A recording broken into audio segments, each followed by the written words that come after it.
March மாதம் 13ஆம் தேதி புதன்கிழமை நினைக்கிறேன். ஒரு அவசரமான ஒரு லைவ் ஒன்று உங்களுக்கு போட வேண்டிய தேவை ஒன்று இருக்கின்றால், எனக்கு இந்த வீடியோ ரெக்கார்ட் பண்ணி போடுறதை விட லைவ் ஈஸி. ஸோ அந்த லைவுக்கு நாங்கள் நேரடியாக வருவோம். இந்த லைவ் எது சம்பந்தமாக என்றால் எங்களுடைய தங்கை சங்கவி சம்பந்தமாக. இப்போ எஸ் சில விடயங்களை நான் ஓப்பன் அண்ட் ஃப்ராங்காக கதைக்கிறதுக்கு விருப்பம். நீங்கள் வேணுமென்றா டிஃபமேஷன் கேஸுக்கு போகலாம். இந்த சங்கவி சம்பந்தமாக கதைக்கிறதுக்கு வர்றதுக்கு முன்னும் நாங்கள் ஒரு சில விடயங்கள் பெண்கள் சம்பந்தமாக கதைப்போம். ரெண்டாவது இந்த என்ன சம்மன் வெண்ணி ஊழல் ஒழிப்பு அணி வெண்ணி அது சம்பந்தமாக கதைப்போம். சம்பந்தமாக முதல்ல பெண்கள் சம்பந்தமாக கேட்போம். அம்மா சங்கவி, நான் உங்களுடைய யூடியூப் பார்க்குறேன். நாட் ஆஃபன், கட்டாயம் பார்க்க நெடுகளும் பார்ப்பதல்ல. பட் இருந்துட்டு நான் உங்களுடைய யூடியூப்புகளை பார்ப்பதற்குரிய சாத்தியக்கூறுகள் கூட. எப்போ என்றால் அப்போ கிட்டல நினைக்கிறேன் ஒரு 3 மாதமாக அவங்களோட யூடியூப் எதுவுமே பார்க்கல. அதுக்கு முதல்களில் அந்த என்ன சாமான் ஐகான் சங்கவி என்று நீங்கள் போடுற யூடியூப்புகளை நான் பார்த்துருக்குறேன். ஐ வாண்டர் மை செல்ஃப் ஒரு பொம்பளையால் இவ்வாறாக முகத்தில் ஃபேஸ் பண்ணக்கூடிய மாதிரி, அதாவது சமூகத்தை ஃபேஸ் பண்ணக்கூடிய மாதிரி ஒரு சில பப்ளிக் ஃபிகர்ஸாக நிற்கலுமெண்டா ஐ சேட் அப் யூ. நீங்கள் உங்களுடைய லைவில் உங்களுடைய வீடியோவில் சொல்லியிருக்கிறீங்களம்மா, எனக்கு 40 வயசு, திருப்பவும் சொல்கிறேன், ஐம் 40 years old. உங்களோட வீடியோவில் சொல்லியிருக்கிறீங்கள் என்னென்றால் அர்ச்சுனான்னா ஏதோ ஒரு விடயம் என்னென்றால் தங்கை கௌசல்யா பற்றி காய்ச்சிருக்கீங்க. சரி, அதை தாண்டி தங்கையா காதலியான்னு நீங்கள் அந்த தேவையில்லாமல் உங்களோட வீடியோவில் போட்டு குழப்பி இருக்கிறீங்க. நான் சொல்கிறேன், I'm 40 years old and I married at the age of 26. தெளிவாக சொல்கிறேன் உங்களுக்கு. நான் 26 வயசில் நான் மேரி பண்ணிட்டேன். இப்போ எனக்கு 40 வயசு, கிட்டத்தட்ட 40 வயசு, 39 + 40 வயசு. சங்கவி, நான் கிணவேரை பார்த்துருக்குறேன். நான் 3 கேம்பஸில் படிச்சிருக்கிறேன். நீங்கள் கேம்பஸுக்கு போனீங்களோ எனக்கு தெரியாது. நான் நினைக்கிறேன் நீங்கள் ஆர்ட்ஸ் ஃபேக்கல்ட்டி ஜெஃப்னா நினைக்கிறேன். But I guess so. நான் 3 கேம்பஸில் படிச்சிருக்கிறேன். ஜெஃப்னாவில் உண்டு மெடிக்கல் ஃபேக்கல்ட்டியில், டென்டல் ஃபேக்கல்ட்டி பேர் அதுனிய மொலிக்யூலர் பயாலஜியில் 3 months கொழும்பு யூனிவர்சிட்டியில். அதை விட போஸ்ட் கிராஜுவேட் இன்ஸ்டியூட் ஆஃப் மெடிசனில் கொழும்புல திருப்பவும் 2 வருஷம். நான் கிணவேரை கண்டிருக்கிறேன். சின்ன உதாரணம் உங்களுக்கு சொல்கிறேன். என்னடா, நான் பேராதனையில் இருக்கிற நேரம் the best dance of the batch, ஆட்டக்காரனில் பெஸ்ட் ஆட்டக்காரன் சொல்லுவாங்க. The best dancer of the batch நான் தான். உங்களுக்கு தெரியும், நீங்கள் கேம்பஸ் போனீங்களோ எனக்கு தெரியாது. கேம்பஸில் பேராதனையில் ஒரு ரேக்கிங் சிஸ்டம் ஒன்று இருக்குது. 6 months நாங்கள் ரேக் பண்ணப்படுவோம். That's a good and you know வாழ்க்கையில் இனிமே கிடைக்காத அனுபவம் பேராதனை. ஸோ அந்த 6 மாதம் முடிய த பெஸ்ட் பெர்ஃபார்மன்ஸ், அதாவது ஆஃப் டான்ஸ் ஒன்று கொண்டு வருவாங்க. அந்த கம்பாட் பாடி ஃபீட் என்னோட படித்த அல்லது இப்போ படித்து கொண்டிருக்கிற யூனிவர்சிட்டி ஆஃப் பேரதனியா ஸ்டூடெண்ட்ஸுக்கு இது தெரியுமோ தெரியாது. பாடி ஃபீட், அதாவது ரேக்கிங் முடிய முன்னம் கொம்பாட் பாடி ஃபீட்னு சொல்லுவாங்க. அதாவது இண்டியோட உங்களோட ரேக்கிங் முடியுதுன்னு எங்களை கூட்டிக் கொண்டே ஒரு இடத்துல சாப்பாடு எல்லாம் தந்தி மச்சான் எல்லாம் முடிஞ்சுண்டு என்று சொல்லிக்க வி ரியாக்ட் இன் அ வே. இந்த பழைய 6 மாதம் சேர்த்து வச்ச ஹோம் எல்லாம் வச்சு தூசம் தலையில் அப்படியே அடிபடுவோம். அப்படியே ஆடி கடைசியாக சொல்ல செம்மதி யாரா சொன்ன ரேக் முடிஞ்சுட்டு, என்ன ரேக் முடியலை, கொஞ்சம் இரு, என்ன உனக்கு 6 மாதம் இருக்குது, என்ன ரேக்கிங் எக்ஸ்ட்ரா 6 மாதம் இருக்கட்டுவான். நாதாரி பயலாம் ரேக்கிங் எல்லாம் முடிஞ்சேன்னு சொல்லி எங்கள் மனசில் இருக்கிறது எல்லாத்தையும் வெளியே எடுத்துட்டு இன்னொரு 1 month வச்சு அடின்னு அடிப்பானு. ஆனால் அது வெளியல்ல, அது ஒரு சந்தோஷம். சரிதானே? நான் best dancer of the batch 2006 D06 94. என்னுடைய என்னென்ன இது, நான் ஆடாத ஆட்டம் இல்லை, பாடாத பாட்டு இல்லை. I'm 40 years old. அதால் I want stop just going on the public side. Don't pull up me. தேவையில்லாமல் நீங்கள் என்ன சொல்லியிருந்தாங்க, என் பிள்ளை எனக்கு மகளம்மா நீ. நான் திரும்ப தெளிவாக சொல்கிறேன் என்றால், என்னுடைய மகன் இப்போ 11 வயசு, உனக்கு ஒரு 20 வயசு, 22 வயசு, 25 வயசு மேக்ஸிமம். ஸோ எனக்கு I look at you as my daughter. இதே எனக்கு ஒரு தங்க சங்கவியாக இருந்தால் இப்போ நான் சொல்லியிருப்பேன், என் அரசியல் எதிர்காலமும் தேவையில்லை, என்னுடைய வரலாறும் தேவையில்லை, என் எதிர்காலமும் தேவையில்லை, எனக்கு இந்த சங்கவி தான் முக்கியமானது. உனக்கு அப்படி ஒரு அண்ணா இல்லாது போனதுக்கு வெட்கப்படும் முதலாவது. ஏனென்றால் நாங்கள் அண்ணாக்களை சேகரித்து கொள்வது பிறக்கிறது மட்டுமில்லை. கௌசல்யா விடயத்தில் நீ சில விஷயங்கள் இப்போ இந்த விஷயத்தில் கௌசல்யா சம்பந்தப்படவே இல்லையே அம்மா.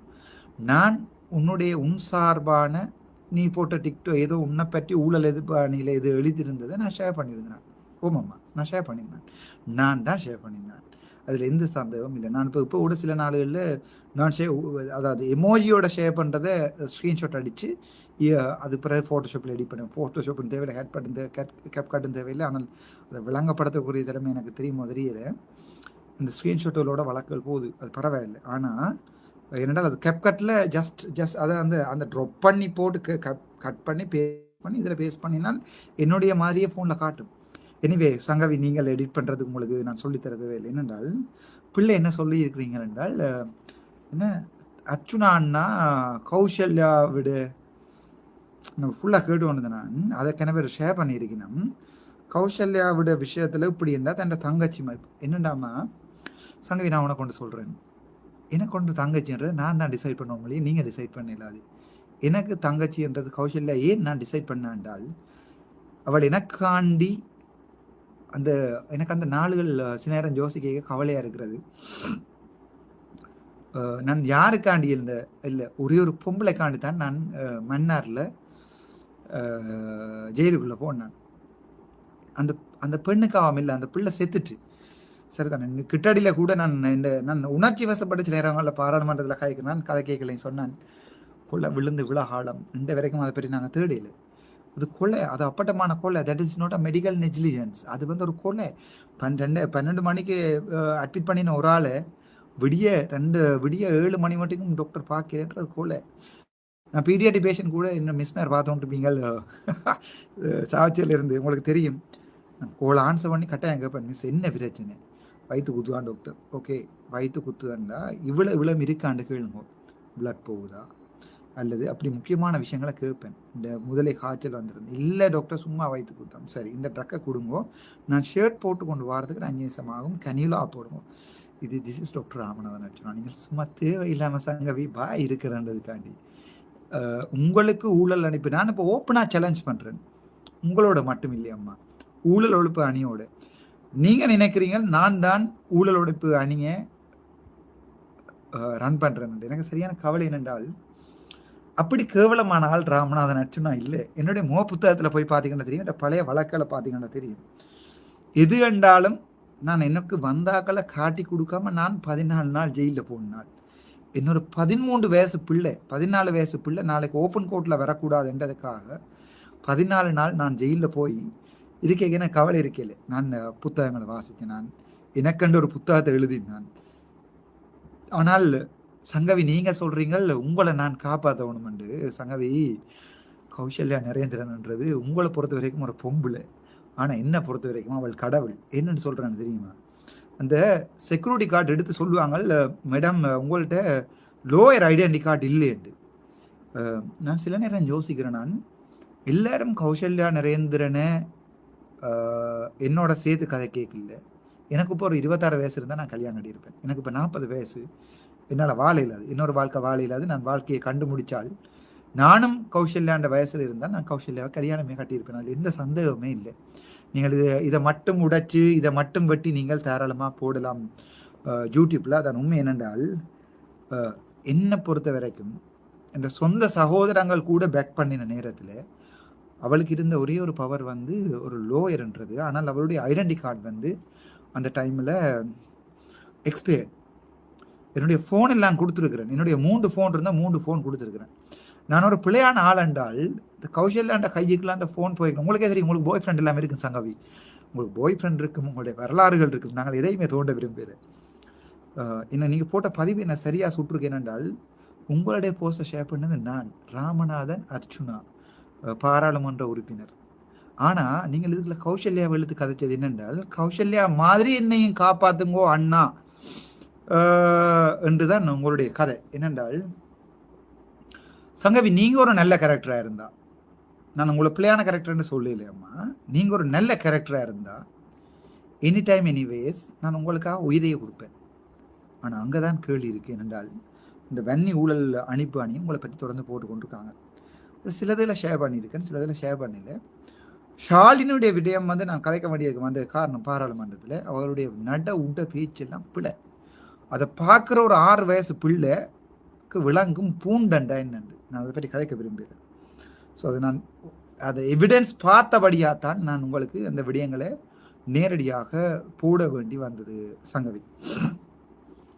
சங்கவி நீங்கள் சொல்கிறீங்க நான் சாவச்சேரியில் இருக்கீங்கல்ல, என்னுடைய ப்ரொஃபைல் வந்து ஏதோ 1200 இருந்ததாகவும் நீங்கள் 90,000 30,000 இருந்தேன்னு சொல்கிறீங்க. பிள்ளை, நான் என்னுடைய ப்ரொஃபைலை வந்து லோக் பண்ணி வச்சுருந்தேன். நான் ஃபஸ்ட்டாக 2வது என் ப்ரொஃபைலில் 3000 இருந்தது வெள்ளைக்காரம்மா. 3000 பேர் இப்போவும் இருக்கிறது வெள்ளைக்காரன். நீங்கள் போய் வேணுமெண்டே இந்த ப்ரொஃபைல் இருக்கிற ஃப்ரெண்ட்ஸ் லிஸ்ட்டை சேஞ்ச் பண்ணி பாருங்க. நான் போவன்னரோ இந்த பின்னுக்கு நான் ஏன் இந்த லைவை வந்து இவ்விடத்தில் போடுறேன் என்றால், ஸ்ரீலங்காவிலேயே ஒருத்தடையும் இல்லாத கலெக்ஷன் என்கிட்ட இருக்குது. சிம்பிளாக தட்டான உங்களுக்கு காட்டுறேன். உங்களுக்கு நான் காட்டுறேன் வேணுமெண்டே. இந்த அரோஸ் இருக்குது தானே, 1953ஆம் ஆண்டு செய்த அரோஸ். இதுக்கு 70 வருஷம். இங்கே நான் உங்களுக்கு வேணுமென்றால் திருப்பி காட்டுறேன். சங்கவி ஸ்ரீலங்காவில் இருக்கிற ஆச்சரி கோச் எந்த வீட்டை வரையலுமாண்டு கேட்டு ஒன்றுமில்லை இதை பார்க்குறதுக்கு இந்த முதுகுக்கு பின்னால் ஒன்று தொங்குது தானே, இந்த நீங்கள் பார்க்கலாம். இது கிட்டத்தட்ட 10 மில்லியன் 15 மில்லியனுக்கு மேலதிகமான பெருமதியான போஸ் எல்லாமே ஆப்ஷனில் எடுத்தது. என்னோட ஆச்சரி கோச்சஸ் வந்து என்னோட கேட்டிருக்கணும், டாக்டர் நான் உங்களோட வீட்டை வந்து இந்த போஸை பார்க்கலாமாண்டு, இந்த போவன் அரவோ நான் பார்க்கலாமாண்டு, அது கூட நான் என்ன மாதிரி கொடுக்கலன்ற அது கௌசி நான் சங்கவி நான் உங்களுக்கு கொண்டு சொல்கிறேன். என்னென்னா எந்த ஃபேஸ்புக்கில் இருந்து 3000 வெள்ளைக்காரர், இப்போவுமே 4000 5000 வெள்ளைக்காரர் தான் இருக்கிறாங்க. நான் நினைக்கிறேன் 2017ஆம் ஆண்டு இந்த ஃபேஸ்புக் ஃபுல் ஆகிடுச்சு. இந்த ஃபேஸ்புக் வந்து 5 லட்சம் தாண்டி 5000 தாண்டி ஃபுல் ஆகிட்டோம்மா. நான் அதை திருப்பி பேஜாக மாற்றிட்டு திருப்பி நார்மலாக ஃபுல்லாக இல்லை வேணாம், வாரப்போகிற எல்லாம் தெரியாது. இப்போ எல்லாம் தெரியுமா கேப் கட்டு சொல்லுவாங்க. இந்த வீடியோவை நான் எடிட் பண்ணுறது கேப் கட்டில், கேப்பை கட் பண்ணியிருக்கிறாங்க. உங்களுக்கு அது வடிவாக விளங்கும். கேப்கட்டுகள் என்னுடைய ஃபேஸ்புக்கில் வரக்கூடாதுன்னு நான் ஜோதிச்சாள். நான் அதால் இந்த கேப்கட்டுகள் வந்தால் தேவையில்லாம மத பிரச்சனை இன பிரச்சனை வரமாட்டதுக்கான இந்த கேப்கட்டை இல்லாமல் கேப்கட் உங்களுக்கு விளங்க நினைக்கிறேன். இந்த கேப்கட்டுகள் வரக்கூடாதுன்னு ஜோதிச்சால் நான். என்ன கவலை என்னடா சங்கவி, நீங்கள் சொல்கிறீங்க கௌசல்யா பற்றி. கௌசல்யாவையும் உங்களையும் ஒப்பிடுவோம் சரிதானே. சில நேரம் நீங்கள் தான் போட்டியை வந்துட்டீங்க என்றால் அதையும் இதையும் நாங்கள் ஒப்பிடுவோம். கௌசல்யா சரி, நான் அவளுடைய தனிப்பட்ட விடயங்களை கதைக்கிறது நல்லதில்லை, ஆனாலும் கதைக்கிறேன். எனக்கு உரிமை இது கதைக்கிறது. என்ற அவள் என் சொந்த தங்கச்சி. எந்த மனசில் இப்போ கூட நான் ஜெயிலுக்குள்ளே போனால் சங்கவி, நாளைக்கு நீங்கள் வர மாட்டீங்க, நீங்கள் யூடியூப்பில் வீடியோ போட்டுருப்பீங்க ராமனா அர்ச்சுனா அவர்கள் சிறையிலண்டு. இந்த சிறை வாசலில் கதவு துறக்கிறதுக்கு முன்னம் ஒரு பொம்பளை அவ்வளோ ஆம்பளைகளுக்கு முன்னுக்கு தனியாக நிற்பாண்டால் அது கௌசல்யா நரேந்திரன். சங்கவி கௌசல்யா உங்களையும் எப்படி என்னோட ஒப்பிடையில மட்டும் சொல்லுங்க. கௌசல்யுடைய குணத்துக்கும் அவருடைய திறமை, she's a lawyer, she's a dash lawyer. நீங்கள் என்றது ஒரு just YouTuber, simple as that. நீங்கள் எனக்கும் சங்கவி நான் உங்களுக்காக சண்டை பிடிப்பேன் எப்போண்டா இந்த ஊழல் அழிப்பு அணி போட்ட விடயம் பிழை என்று எனக்கு ப்ரூவ் பண்ணுங்க. நான் இந்த ஊழல் அனுப்பு அணியை நான் ஃபேஸ்புக்கில் இருந்து தூக்கி காட்டுறேன். Challenge, open challenge Sangavi. நான் ஓப்பனாக சேலஞ்ச் பண்ணுறேன்னம்மா, எனக்கு நீ பிள்ளை மாதிரி. நான் இப்படி இருக்கிறேன்ன்றதுக்காண்டி நீ யோசிக்காத. எனக்கு 22 வயசு, எனக்கு 40 வயசு, ஐ எம் 40 years old. இன்னும் ஒரு 10 வயசில் ஐ எம் கிழவன். விளங்கிச்சா? எனக்கு இப்போ என்னுடைய சிம்பிளஸ் I'll show you darling, I'll show you simplest. உங்களுக்கு தெரியுமம்மா என்னட்ட இருக்கிறது 4 ஃபோன். ஒரு ஃபோனில் ரெக்கார்ட் பண்ணி கொண்டிருக்கிறேன், மற்ற ஃபோன் இதுதான் என்னுடைய வாட்ஸ்அப் சரிதானே. அந்த பச்சை கடலில் தெரிகிறது வந்திருக்கிற மெசேஜ்கள், இது என்னுடைய வாட்ஸ்அப் சங்கவி. தட்டிகிட்டே இருக்கேன், வெயிட் முடியும் வரைக்கும் தட்டி பார்ப்போம். இது என்னுடைய வாட்ஸ்அப் சங்கவி. ஒரு ஃபோனுண்ட வாட்ஸ்அப்பா, இதில் வாட்ஸ்அப் பிஸ்னஸும் இருக்குது, நார்மல் வாட்ஸ்அப்பும் இருக்குது சங்கவி.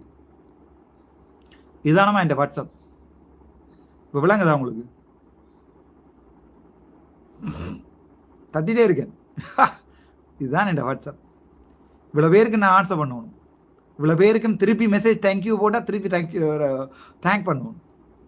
சும்மா வா இருக்கிறேன்டா, தட்டிகிட்டே இருக்கிறேன் சங்கவி. எம்பின்னு சொல்கிறீங்க, எம்பி ஒரு நாளில் வரையில. எம்பிக்குன்றது ஒரு அடையாளம், ராமநாதன் அர்ச்சுனான்றது வடக்குக்கு ஒரு அடையாளம். நான் இப்போ சொல்கிறேன் சங்கவி, நான் நாளைக்கு செத்தா இந்த மாதிரி 1000 அர்ச்சுனாக்கள் வருவாங்க. ஆனால் சங்கவி மாதிரி 1000 சங்கவிகள் வரையிலாது. உங்களுக்கு திரும்ப சொல்கிறேன், உங்களில் ஏதாவது பிழை சரி என்றால் என்னுடைய வாட்ஸ்அப் ஃபோன் நம்பர் 94 77 556 99 24 இந்த நம்பருக்கு வாட்ஸ்அப் பண்ணுங்க. நான் அதை பார்த்துட்டோம்மா அதில் உங்களில் பிழை இல்லை, இந்த ஊழல் ஒழுப்பு அணி வெண்ணி பிழையாக இருக்குமே இருந்தால் நான் இந்த ப்ரொஃபைலை மட்டுமே நான் தேடி கண்டுபிடிக்கிறேன்டா. இப்போவும் எனக்கு அனுப்பலாம், கீழே போய்கொண்டே இருக்குது, இப்போ உங்களுக்கு அனுப்பலாம். தேடி கண்டுபிடிச்சி இந்த ஊழல் ஒழிப்பு அணி யாருன்றதை தேடி நான் சில நேரம் யோசிக்கிறேன். சரி அப்படியே காட்டுங்க சங்கவி, நீங்கள் யோசிப்பீங்கள் அர்ச்சுனானாக்கும் ஊழல் ஒழிப்பு அணிக்கும் சம்பந்தம் இருக்குமெண்டு. இதுக்கு பேர் ஃபேஸ்புக். மறுபடியும் பட்டதாசிரியர் இது இங்கே இருக்குது மெசேஞ்சர், ரைட்? இதில் சர்ச் பண்ணுறேன் வாய்ஸ் மெசேஜில் ஊழல் ஒழிப்பு அணி வன்னி, கொழும்பு அணி வண்டி என்று வருது.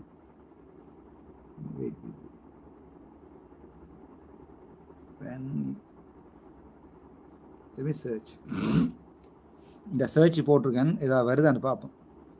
அப்படி வராட்டியே அவட பேஜுக்கே போகிறேன். வெயிட் ராமநாதன் அர்ச்சுனான்ற இடத்துக்கு வாரதுக்கு சங்கவி மாதிரியானாக்களுக்கு டிகேட்ஸ், அதாவது தலைமுறை செல்லும். சும்மா ஏதாவது ஒன்று போட்டு ராமநாதன் அர்ச்சுனா எம்பின்னு போட்டு 4 பேர் பார்க்கணுமன்றதுக்காண்டி வீடியோ போடக்கூடாது. இதே நான் உங்களை பற்றி போட்டேன்னு சொன்னால் பார்க்குறதுக்கு மட்டும் இல்லை, அதை ஷேர் பண்ணுறதுக்கும் 1000 பேர் வருவாங்க.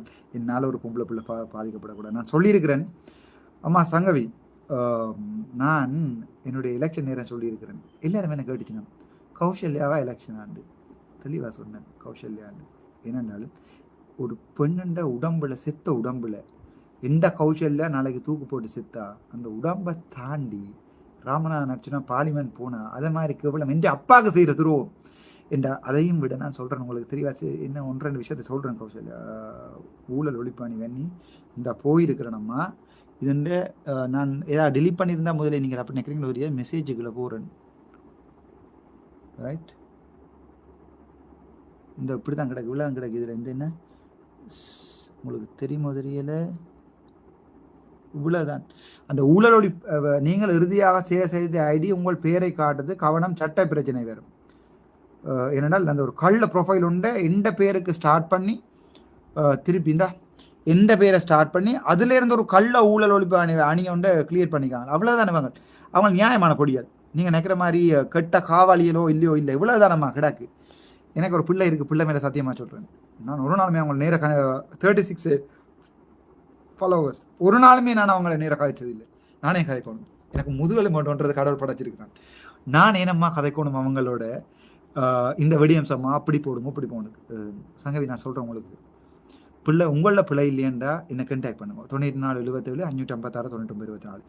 நான் எங்களோட அரசாங்கத்துக்கு கூட பார்லிமெண்ட்டில் ப்ரெஷர் கொடுத்து இந்த ஊழல் ஒழிப்பு அணி வன்னியை தூக்குறேன். உங்களோட பிள்ளை ஒரு பெண் கூட 1000 குற்றவாளிகள் தப்பிக்கலாம், பிரச்சனை இல்லை. ஆனால் ஒரு நிரபராதி தண்டிக்கப்படக்கூடாது. அவங்க தெளிவாக சொல்கிறாங்க, உங்களோட 2 வீடியோ இருக்குண்டு, உங்களுடைய ஆபாச வீடியோ 2 இருக்குன்னு சொல்லி திரும்ப போஸ்ட் போட்டு கொண்டு இருக்காங்க. ஸோ உங்களுக்கு இருந்தால் பிள்ளை அது உங்களுடைய பிள்ளை. நான் இன்னும் கொஞ்சம் விஷயத்த சொல்கிறேன் பொம்பளைகள் சம்பந்தம். ஏனென்றால் கௌசல்யாவை நான் ஃபஸ்ட்டாக பார்த்தது இப்படி ஒரு சிறைக்கு பின்னால், இந்த கண் இப்படி சிறைகளுக்கு பின்னால். அதையும் நான் கௌசல்யாவில் ஏன் இவ்வளவு நம்பிக்கை வந்தேன்டா திருப்ப சொல்கிறேன். நான் நினைக்கிறேன் 2024ஆம் ஆண்டு 7ஆம் மாதம் 28 7ஆம் மாதம் 28ஆம் தேதி போனான் ஜெயிலுக்குள்ள. 7ஆம் மாதம் 3ஆம் தேதி என்னவோ வெளியில் வாரத்துக்கு முன்னம் எனக்கு நான் புதன்கிழமை தான் வெளியில் வரேன், திங்கக்கிழமை எனக்காண்டி போராடுது. இந்த சட்டத்திறனிகள் சொல்லுவாங்க. எனக்கு எந்த சட்டத்திறனிகள் கோவம் இல்லை. சட்டத்திறனிகள் இல்லையண்டா சட்டமே இல்லையடா, அதுதான் சட்டத்திறனிகள் என்று சொல்கிறாங்க. சட்டத்திறனிகள் சம்பந்தமாக ஒரு தெளிவான வீடியோ நான் ஆறுதலாக போடுறேன், அடுத்த வீடியோ போடுறேன். அப்போ அந்த திங்கக்கிழமை போன ஆள் வந்து எனக்கு சொல்கிற ஒரு ஆர்மி கொமாண்டர் அந்த புதையல் தோண்டின விஷயமா கள்ளமாக பிடிபட்டு இருக்கிறார். சொல்கிறார், டாக்டர் இத்தனை கேனில் போய் என்ன கிட்டியா 2 பொம்பளை பிள்ளைகள் இருந்துச்சு. அந்த பிள்ளைகள் 2ல் ஒரு பிள்ளை உயரமாகவும் மெல்லிசாமல் இருந்துச்சு. அந்த பிள்ளை சரியா உணர்ச்சி பூர்வமாக அண்டு ஓடி தெரிஞ்சுது. சிங்களக்கு என்ன ஏ லமாய் இதா காப்பு கட்டாக் அப்படி தக்கா ஹிரேன் தானா. அந்த பிள்ளை உணர்ச்சி பூர்வமாக என்னென்னால் அந்த பிள்ளையோட அவருடைய போஸ் அந்த பக்கம்னு சொல்கிறாங்க, இந்த பிள்ளை இந்த பக்கம். ஸோ அந்த பிள்ளை டாக்டர் உங்களுக்காண்டி ஓடின ஓட்டம் பட்ட பாடு தான் அந்த அந்த நேரம் நின்றது டாக்டர் நாங்கள் பார்க்கல. இஃப் ஐ வாஸ் யூ, நான் நீங்களாக இருந்தால் அந்த பிள்ளையை தேடி பிடிச்சு நன்றி சொல்லுவேன். சரி, கௌசல்யா பற்றியும் ஒரு வசனங்கள் கதைப்பம் இதில் கதைக்கிறது. சரி, அது நான் கௌசல்யா பற்றியும் ஒரு ஒரு வீடியோ உண்டு. அது தவிர இன்னொரு வீடியோ நான் தெளிவாக போகிறேன். சரி, அதை விடுறேன். அந்த ஜெயில் ஞாபகங்களை விடுறேன், மறக்கிறேன். நான் இப்போ சங்கவியோட பிரச்சனைக்கு வருவோம். பிள்ளை சங்கவி, திரும்பவும் சொல்கிறேன், கௌசல்யாவை நீங்கள் இழுக்கிறதால அர்ச்சுனாண்ட ஃபுல் வேர்ஷனை நீங்கள் பார்ப்பீங்க. நான் எதுக்கும் துணிஞ்சாள். என்னுடைய அவளுக்கு அப்பா இல்லை. அவளோட முழு உலகமும் நான் தான். யாராவது ஒரு ஆள் நல்ல ஒரு ஆள் வந்து கல்யாணம் கட்டுவாள்னா நாளைக்கு கல்யாணம் கட்டுறதுக்கு நாங்கள் தயாராக இருக்கிறோம். அந்த பிள்ளைக்கு அவளுடைய முழு உலகம் நான் தான். அவளுடைய லோ அவள் ப்ராக்டிஸ் பண்ணுறதில்ல. ஏதோ ஒரு நம்பிக்கை, அர்ச்சுனான்னா துரோகம் செய்ய மாட்டேன்ற ஒரு நம்பிக்கை. அதை சொல்லி விளங்காது. நான் 1000 பேர் லவ் பண்ணியிருக்கிறேன் சங்கவி. ஆனால் உங்களுக்கு அவ்வளோ சான்ஸ் இருக்கோ தெரியலை. எத்தனையோ பேர் லவ் பண்ணியிருக்கிறேன். ஆனால் யாரையுமே அந்த என்ன சொல்கிறது, அந்த காதலை தாண்டி அவர்களுடைய பர்சனலை நான் தேடி போனது இல்லை. ஆனால் கௌசல்யா பொறுத்த வரைக்கும் ஒரு மொக்கு நம்பிக்கை அர்ச்சுனானா காப்பாற்றுவேன். அன்றைக்கு அந்த ஒரு ஆளை தூக்கி தலைவில் அடித்து நான் உங்களுக்கே தெரியும். எனக்காண்டி இல்லை, அந்த கருப்பு முன்னுக்கு தாடி போட்டிருந்த ஒரு ஆள் அவர் என்ன சொன்னார் என்றால், கௌசல்யாண்ட உடம்புல தொட போனது தான் தூக்கி அடித்ததுக்குரிய காரணம். இது வீர தமிழண்ட வரலாறு சங்கவி. என்னென்றால் நீங்கள் அதை பார்க்கணும். நான் ஒரு திருக்குறளையும் உங்களுக்கு படித்து காட்டியிருப்பேன். ஒரு உண்மையான ஆண்மகன் தன்னோட நிற்கிற ஒரு பெண்ணண்ட மானத்தை காப்பாற்றலைன்னா தூக்கு போட்டு சாலம். அதை வேற வழி இல்லை. சங்கவி, நீங்கள் நல்ல ஒரு அண்ணாவை தேடிக்கொள்ளுங்க. உங்களுக்கு நல்ல ஒரு ஹஸ்பண்ட் இருக்கிறார் நினைக்கிறேன். அவரை பொது வழிக்கு வர சொல்லுங்க. இப்போ நான் கௌசல்யாவுக்கு ஒரு இவ்வளோ உறுதுணையாக நினைக்கிறேன். கௌசல்யா நெடு எடுத்து அழும் சங்கவி. உங்களை மாதிரி இல்லை. உங்களுக்கு இப்போ தான் ஒரு நாள் அழுறீங்க. கௌசல்யா 6 மாதமாக அழுது. அப்போ நான் சொல்கிறேன், நான் இருக்கிறேன், என்னது பயப்படுறேன்? நான் இருக்கிறேன் கௌசி. யார் என்ன சொன்னாலும், உன்னுடைய சொந்த அண்ணாவே ஏதாவது சொன்னாலும் நான் இருக்கிறேன். அம்மாவே ஏதாவது சொன்னால் கண்டிருக்காது, சொந்தக்கார சொன்னா நான் இருக்கிறேன். இது ராமநாதன் அர்ச்சுனாண்ட பிள்ளை. எங்கள்ட வீட்டில் பொம்பளை சகோதரம் இல்லை. அதால கௌசல்யா எங்களுக்கு கடைசி தங்கச்சி. நீங்கள் விரும்பியோ விரும்பாமலோ கௌசல்யாவுக்கு சொத்துக்கள் எழுதி வைக்கிறது கூட நாங்கள் டிசைட் பண்ணியிருக்கிறோம். ஏனெண்டா கௌசல்யா எங்களுடைய சொந்த தங்கச்சி. அவள் என்னோடையே இருக்கணும், என்னுடைய பக்கத்தில் வீட்டில் இருக்கணும்ன்றதை நான் இப்போயோ டிசைட் பண்ணிட்டேன். சில விடயங்களில் நாங்கள் பொதுவில் சொல்ல இல்லாத, அவள் எங்களுடைய சொந்த தங்கச்சி. அவளுக்கு ஒரு எதிர்காலத்தை நாங்கள் கட்டி கொடுப்போம். எங்களுக்கு 4 அண்ணன் வேறு, என்னோட சேர்த்து 5. அவள் 5, அவன் சொந்த அண்ணாவோட 6. யாருண்டாலும் நாங்கள் இருப்போம். சும்மா நான் ஒரு ஷேர் பண்ணதுக்காண்டி கௌசல்யாண்ட அப்படி செய்வீங்களா? கௌசல்யா அப்படி. கௌசல்யா வேறு, நீங்கள் வேறு. நான் நினைக்கிறேன், மடுவையும் மேலையையும் ஒப்பிடு பார்க்காதீங்க. அவள் எனக்கு செய்த நான் இந்த ஜெயில் சம்பந்தமான பிறகு சொல்கிறேன்னு சொல்லியிருக்கேன். நான் சொல்லலை. ஏனென்றால் இவ்வளவு இருக்கலாம், இவ்வளவு முஸ்லீம் சகோதரங்கள், எங்களோட ரத்தா சகோதரம் மட்டும் நான் முஸ்லீம்னு சொன்ன பிறகு வந்து பட்ட தூசணத்தில் கொமெண்ட் பண்ணியும் அவள் அவள் அவள் கேம்பஸுக்கு போயில ரேக்கிங் வேண்டியில்லை. ஆனால் மிக தெளிவாக இருக்கிறாள். ஆகவே சங்கவி அடுத்த ஒரு வீடியோ போடிக்க டாக்டர் ராமநாதன் அர்ச்சுனாவை இழுத்து போடக்கூடாது. ஏனென்றால் உங்களோட வீடியோ வச்சிருக்கிறேன்னு சொல்லி ஊழல் ஒழிப்பு பண்ணி இருக்குது. இப்போ நீங்கள் வீடியோ போட்டபடியா அம்மா அந்த வீடியோ ரெக்கார்ட் பண்ணி நான் வச்சிருக்கிறேன். ஆகவே இப்போ ஊழல் ஒழிப்பு அணி உங்களுடைய ஆபாச வீடியோக்களை வெளியில் போட்டால் பொம்பளைன்னு பார்க்காம நான் அது இந்த ஃபேஸ்புக்கில் ஷேர் பண்ணுவேன். ஏனெண்டா பிள்ளை நீங்கள் சட்டை யோசிக்க வேணும். நீங்கள் வாய் விடுறதுக்கு முன்னே நாங்கள் பிள்ளை விட்டு கௌசல்யாட்டு நடுக்க சொல்லிக்கிறேன். அவசரப்படாது. ஸ்லோபா வச்சு இழுத்து வச்சு அடிப்போம். கேட்கல கௌசல்யா, கேட்கல. கேட்டிருந்தா பிரச்சனை வந்திருக்காது. நான் வலிவாக அடித்து முடிச்சிருப்பேன். ஏண்டா ரகுவண்ணா இதில் பார்த்துருக்கார். ராமநாதன் ரகுராமன் இந்த லைவை பார்த்து கொண்டிருக்கார். எங்களுக்கு சில வரலாறுகள் இருக்குது. நாங்கள் எல்லாம் பெடியல். ஆனால் எங்களை நம்பி வந்த நாங்கள் 5 பேரும் பெடியல். அம்மா எங்களோட வீட்டில் பொம்பளை வாசமே இருந்ததில்லை. அம்மாக்கே தெரியும் நாங்கள் எல்லாரும் பெடியல்ண்டு. ஆகவே நாங்கள் எங்களை பொம்பளையில் மாதிரி வளர்த்ததே இல்லை. அடிபாடு வெட்டு கொத்து அளவாங்க எல்லாம் தூக்கின வரலாறு இருக்குது. சும்மா வாய் இருக்குன்றதுக்காண்டி கௌசல்யா அவன்ட அப்படிங்களா? கௌசல்யான்ட்டு நீங்கள் கௌசல்யாவோட போய் நீங்கள் அவள் காதலிச்சவன் ஒரு கெட்ட நாதாரி. அவள் விட்டுட்டு போனால் அதில் எந்த பிள்ளையும் இல்லை. நீங்கள் போறதே வேற ஏதோ இல்லை சொல்றாங்க. நீங்க காதலிச்சறீங்களா? இந்த ஒரு வீடியோவுக்காக நீங்க எல்லாருமே எதிர்பார்த்து கொண்டிருக்கிறீங்கன்றது எனக்கு நல்லாவே தெரியும். வழமையா என்னுடைய காணொளிகள்ல நிறைய செய்திகள்ல நான் சொல்லுவேன், இலங்கையில பேசு பொருளான விடயத்தை பற்றி பார்க்க போகின்றோம், பரபரப்பாக பேசப்பட்டு இருக்கக்கூடிய ஒரு விடயத்தை பற்றி பார்க்க போகின்றோம் அப்படின்னு சொல்லி நான் செய்திகளுக்கான ஒரு ஆரம்பத்தை சொல்லுவேன். அந்த ஒரு நிலைமையில இன்றைக்கு நானே பேசுபொருளாகி இருக்கின்றேன். பரபரப்பாக பேசப்பட்டு கொண்டிருக்கின்றது என்னை பற்றிய விடயம். ஆகவே நிச்சயமாக குறிப்பிட்ட அந்த விடயம் பற்றிய ஒரு பதில், அதற்கான உங்களினுடைய தரப்பு விளக்கம் என்ன என்பதை எல்லாருமே நீங்கள் எதிர்பார்த்திருப்பீர்கள். ஆரம்பத்தில் இதற்கு ஒரு காணொளி செய்ய வேண்டுமா அப்படின்னு சொல்லி யோசித்த வேளைகளில் நிறைய பேரினுடைய அறிவுரை எவ்வாறு இருந்தது என்றால், இதனை கடந்து செல்லுங்கள், நீங்கள் யார் என்பது எங்களுக்கு தெரியும், நீங்கள் இதனை கடந்து செல்லுங்கள் அப்படின்னு சொல்லியிருந்தார்கள். அதன் பின்னராக அவர்களுடைய பதிவுகளை பார்க்கின்ற பொழுதும் அல்லது இன்னும் சிலரினுடைய அறிவுரைகளும் இல்லை, இதற்கு ஒரு பதில் நீங்கள் போடத்தான் வேணும் என்கின்ற மாதிரியாக இருந்தது. அதன் அடிப்படையில் இறுதியாக இந்த ஒரு பதிவை நான் உங்களுக்காக பதிவு செய்கின்றேன். இதில் எல்லா விளக்கமும் இருக்கும். குறிப்பாக தொடர்ச்சியாகவும் இந்த விடயத்தை பற்றி தான் நான் பேச போகின்றேன். ஆகவே முடிந்த அளவு இந்த காணொலியை நீங்கள் ஏனையோருக்கும் பகிர்ந்து கொள்ளுங்கள். காரணம், ஒரு பெண்ணை பற்றி தவறாக ஒரு விடயங்கள் வருகின்ற பொழுது அதனை அதிகமாக அதாவது அனுப்பி கொண்டே இருக்கின்றார்கள், ஏனையவர்களுக்கு பகிர்ந்து கொண்டே இருக்கின்றார்கள்.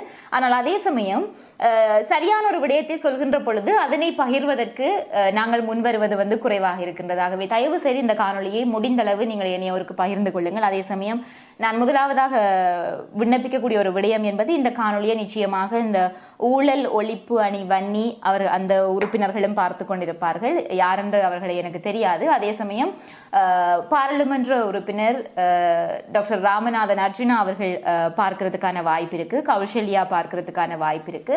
ஆகவே இவர்கள் ஒருவேளை இந்த எம்பி மற்றும் கௌசல்யா அவர்கள் பார்க்க தவறி இருப்பின் அவர்களுக்கு தயவு செய்து இந்த காணொலியில் நீங்கள் அனுப்பி வையுங்கள். அவர்களுக்கான ஒரு விண்ணப்பமும் இதில் இருக்கின்றது. அதுக்காகத்தான் நான் சொல்கின்றேன். இப்பொழுது விடயத்துக்கு வருகின்றேன். இன்றைக்கு காலையில் நான் நிதானமாக என்னுடைய வேலைகளை முடித்துவிட்டு இருக்கின்ற சமயத்தில் என்னுடைய தொலைபேசியை நான் தொடவில்லை, அதாவது எதையுமே நான் பார்க்கவில்லை. குறிப்பாக அந்த பக்கம் தொடர்பாகவும் நான் அதனை தொடர்பவள் கிடையாது. ஆகவே அதை பற்றி நான் எதையுமே அலசி ஆராயவில்லை. அப்படி இருக்கின்ற சமயத்தில் திடீரென்று என்னுடைய தெரிந்தவர்கள் எனக்கு ஒரு பதிவினை ஒன்றினை பகிர்ந்து கொள்கின்றார்கள். இந்த பதிவை பார்த்தீர்களா அப்படின்னு சொல்லி. அதன் பின்னராகத்தான் நான் பார்க்கின்றேன். பார்த்ததும் அதனை பார்த்து என்ன சொல்வது என்றது எனக்கு ஆரம்பத்திலே தெரியவில்லை. அதனை நினைத்து அழுறதா அல்லது கோபப்படுவதா அல்லது சிரிப்பதா, எனக்கு என்ன ஒரு விடயத்தை வெளிப்படுத்துவது என்றது எனக்கு தெரியவில்லை. என்னை சுற்றி இருப்பவர்கள் என்ன நினைக்க போகின்றார்கள், என்ன நடக்கப் போகின்றது, அடுத்த விடயம் என்ன என்பது எனக்கு சற்று எதுவுமே இல்லாமல் நான் என்ன சொல்வது அந்த இடம் வெற்றிடமாகத்தான் இருந்தது. எனக்கு எதையுமே யோசிக்க முடியாமல் இருந்தது. ஏனென்றால் ஒரு பெண்ணை அவதூறாக பேசுவதற்கோ அல்லது ஒரு பெண்ணின் மீது பழி சொல்வதற்கோ, ஒரு பெண்ணை முன்னேற விடாமல் தடுப்பதற்கோ இலகுவாக இவ்வாறான ஒரு விடயங்களை போட்டுவிட்டு சென்று விட முடியும். காரணம், அவர்களும் அமைதியாக இருந்து விடுவார்கள் என்பது. ஆகவே இந்த ஒரு பதிவை பார்த்ததும் என்னை இன்றைக்கு நாள் முழுவதுமாக பலர் தொடர்பு கொண்டிருந்தீர்கள். இன்றை வரைக்குமே நிறைய பேர் தொடர்பு கொண்டிருக்கின்றீர்கள். அவர்கள் அனைவருக்குமே நான் பதில் அளித்திருந்தேன். ஆனால் எத்தனை பேருக்கு என்னால் இவ்வாறு பதில் அளித்துக் கொண்டிருக்க முடியும்? ஆகையால் தான் இந்த ஒரு காணொலியை நான் பதிவேற்றுகின்றேன். இந்த சமயத்தில் உடனடியாகவே அது பற்றி நீங்கள் சட்ட நடவடிக்கை எடுங்கள் அப்படின்னு சொல்லி நிறைய பேர் எனக்கு சொல்லியிருந்தீர்கள். அதன் அடிப்படையில் நானுமே உடனடியாக ஆன்லைன் மூலமாக என்னுடைய குற்றத்தாக்கல் பத்திரிகை ஒன்றை முதல்ல நான் அனுப்பியிருந்தேன். அதன் பின்னராக யாழ்ப்பாணம் போலீஸ் நிலையத்தில் சென்று முறைப்பாடு ஒன்றை வழங்கியிருந்தேன். தெளிவாக அந்த முறைப்பாட்டிலே கொடுத்திருந்தேன். குறிப்பாக இப்படி ஒரு ஃபேக் ஐடி, யார் என்று முகம் தெரியாத ஒரு ஐடியிலிருந்து என்னை பற்றி தவறாக அவதூறு பரப்பி இருக்கின்றார்கள் அப்படின்னு சொல்லியும், அதன் பின்னராக அது பாராளுமன்ற உறுப்பினர் எம்பி அர்ஜுனா அவர்களினால அது பகிரப்பட்டிருக்கின்றது. அவர் என்ன அர்த்தத்திலே அதை பகிர்ந்தார் என்பது என்னால் ஊகிக்க முடியாமல் இருந்தது. காரணம், ஒரு கண் கலங்குகின்ற மாதிரியான ஒரு இமோஜியுடன் அந்த பதிவினை அவர் பகிர்ந்திருந்தார். ஆகவே அவர் என்ன சொல்ல வருகின்றார், இவர்கள் ஒரு பெண்ணை பற்றி தவறாக பேசுகின்றார்கள் என்று நினைத்து அவர் அதனை பகிர்ந்தாரா, அல்லது இந்த பெண்ணுக்கு இப்படி ஆகிவிட்டது அப்படின்னு சொல்லி நினைத்து பகிர்ந்தாரா, என்ன சொல்ல வருகின்றார் என்பது தெரியவில்லை எனக்கு ஆரம்பத்திலே. ஏதாவது ஒரு வசனங்கள் அவர் எழுதிவிட்டு பகிர்ந்திருக்கலாமோ என்கின்ற மாதிரியாக எனக்கு இருந்தது. அதன் பின்னராக அந்த எண்ணம் சற்றே மாறியது, இல்லை என்று இல்லை. ஆகவே அந்த இடத்திலே நான் அந்த முறைப்பாட்டை நான் வழங்கியதன் பின்னராக அவர்கள் நேராக சைபர் கிரைம் ஆஃபீஸுக்கு செல்லும்படியாக சொல்லியிருந்தார்கள். ஆகவே உடனடியாக KKSல அமைந்திருக்கக்கூடிய அந்த சைபர் கிரைம் ஆஃபீஸுக்கு நான் சென்றிருந்தேன். அங்கே சென்று உரிய முறைப்பாடுகளை வழங்கியிருந்தேன். அவர்களும் நிறைய ஆலோசனைகளை வழங்கியிருந்தார்கள். குறிப்பாக இந்த விடயம் தொடர்பாக உடனடியாகவே சட்ட நடவடிக்கை எடுக்கப்படும் அப்படி என்று சொல்லியும், காரணம் இது அரசியல் சார்ந்து நகர்கின்றதாக இருக்கின்றது. ஏனென்றால் நான் ஒருவருக்கு எதிராக பதிவுகளை ஏற்றுகின்ற பொழுது அல்லது ஒரு தரப்புக்கு சாதகமாக நான் பதிவுகளை ஏற்றுகின்ற பொழுதோ, அது இந்த எதிர்வருகின்ற காலங்களில் நடக்க இருக்கின்ற உள்ளூராட்சி உள்ளூராட்சி தேர்தலில் வந்து தாக்கத்தை ஏற்படுத்துவதற்கான வாய்ப்புகள் இருக்கின்றது. அதனால நீங்கள் இந்த செய்திகளை பதிவேற்றக்கூடாது, நீங்கள் முற்றுமுழுதாக இதிலிருந்து ஒதுங்க வேண்டும் என்பதற்காகவும். ஏனென்றால் யாழ்ப்பாணத்திலே இந்த செய்தி தளங்களில் பெண்களில் வந்து முதன்மையான ஒரு இடத்திலே நீங்கள் இருக்கின்றீர்கள். ஆகவே உங்களுக்கு நிறைய பார்வையாளர்கள் இருக்கின்றார்கள். ஆகவே நிறைய பேரை இந்த விடயங்கள் சென்றடைவதற்கான வாய்ப்புகள் இருக்கின்றது. ஆகவே நீங்கள் இந்த செய்திகளை வந்து போடக்கூடாது என்றதுதான் இதனுடைய ஒரு நோக்கமாக இருக்கலாம். ஆகவே இதனை கடந்து செல்லுங்கள் என்கின்ற மாதிரியாக அவர்களுமே சொல்லியிருந்தார்கள் அறிவுரை. நிறைய பேர் இந்த அறிவுரையை எனக்கு வழங்கியிருந்தார்கள். அதே சமயம் இந்த என்னை பற்றி பதிவு போட்டவர்கள்ல ஆரம்பத்தில் இந்த ஒரு பதிவு போட்டிருந்தார்கள். அதனை நான் ஸ்கிரீன்ஷாட்டாக இதில் இணைத்துக் கொள்கின்றேன். நீங்கள் எல்லாருமே பார்த்திருப்பீர்கள். அதன் பின்னராக அதனை வந்து எம்பி அவர்கள் அதனை பகிர்ந்திருந்தார். எனக்கு அங்கே சற்று கவலையாக இருந்தது. அல்லது இப்போ நான் சொல்லுகின்றேன் இல்லையா, இதனை வந்து நீங்கள் அவருக்குமோ சரி அல்லது கௌசல்யாவுக்குமோ சரி இதை அனுப்பி வையுங்கள் என்று சொல்வதற்கான காரணம் என்ன அப்படின்னா, கௌசல்யாவிற்கு ஒரு பிரச்சனை என்று சொல்லி வருகின்ற பொழுது உங்களுக்கு தெரியும் அவருடைய தனிப்பட்ட வாழ்க்கை பற்றியும் பல பதிவுகள் வந்து பகிரப்பட்டிருந்தது சமூக ஊடகங்களிலே. அவரை பற்றி அவதூறாக நிறைய விடயங்கள் பகிரப்பட்டிருந்தன. ஆனால் நான் எந்த ஒரு விடயத்தையும் அவர்களினுடைய விடயத்தை நான் என்னுடைய ஃபேஸ்புக் தளங்கள்லையோ என்னுடைய ஏனைய சமூக வலைத்தள பக்கங்கள்லையோ பகிரவில்லை. காரணம், அவர் ஒரு பெண். அவருடைய ஒரு தனிப்பட்ட வாழ்க்கைக்குள் நாங்கள் செல்வது என்பது தவறு என்பது வந்து எனக்கு தெரியும். அதனால நான் அதை பற்றி பதிவேற்றவில்லை. அதே சமயம் இந்த ஒரு விடயத்தை பற்றி பாராளுமன்ற உறுப்பினர் அவர்கள் எந்த ஒரு ஆதாரமும் இல்லாமல் ஒரு பெண் மீது அவதூறாக அவர் ஒரு விடயத்தை வந்து முன்வைக்கின்ற பொழுது அதனை நீங்கள் என்னை தொடர்பு கொண்டோ அல்லது என்னிடமோ எந்த ஒரு விடயத்தினையும் கேட்டுக்கொள்ளாமல் உடனடியாக அதனை உங்களுடைய தளத்திலே பகிர்ந்து கொள்வது என்பது நிச்சயமாக எனக்கு மனவருத்தமாக இருந்தது. காரணம், அவர் மறந்து விட்டாரா என்ன என்பது எனக்கு தெரியவில்லை. ஏனென்றால் இந்த சாவகச்சேரி பிரச்சனை என்பது வருகின்ற சமயத்திலே அவருக்கு ஆதரவாக யாழ்ப்பாணத்தில் இருந்து பல யூடியூபர்ஸ் வந்து இருந்தார்கள். ஆனால் யாருமே அவருக்கு ஆதரவாக அந்த நேரத்திலே குரல் கொடுக்காமல் இருந்த பொழுது ஒரு பெண்ணாக நான் துணிவாக அவருக்கான ஒரு ஆதரவு பதிவினை ஒன்றினை வெளியிட்டிருந்தேன். அந்த பிரச்சனை ஆரம்பித்த காலத்திலே, அதாவது முதலாக அவர் வெளியிட்ட அந்த காணொளி தொடர்பாக நான் அனைத்து விவரங்களையுமே சொல்லி அவருக்கான காணொளிகள் அதாவது அவருக்கான அந்த போராட்டங்கள் மக்கள் முன்னெடுத்திருந்த சமயத்திலேயும் கூட அந்த இடத்துக்கு சென்று நேரலையாகவும் சில காணொளிகளை நான் பதிவேற்றியிருந்தேன். பல காணொளிகளை பதிவேற்றி படம் பிடித்து அவற்றை பதிவேற்றியிருந்தேன். அவ்வாறு அவருக்கு ஆதரவு தெரிவித்தவள் தான் நான். அப்படி இருக்கின்ற சமயத்தில் அந்த காணொளியை தன்னுடைய சமூக வலைத்தள பக்கத்திலையும் கூட அவர் பகிர்ந்திருந்தார்.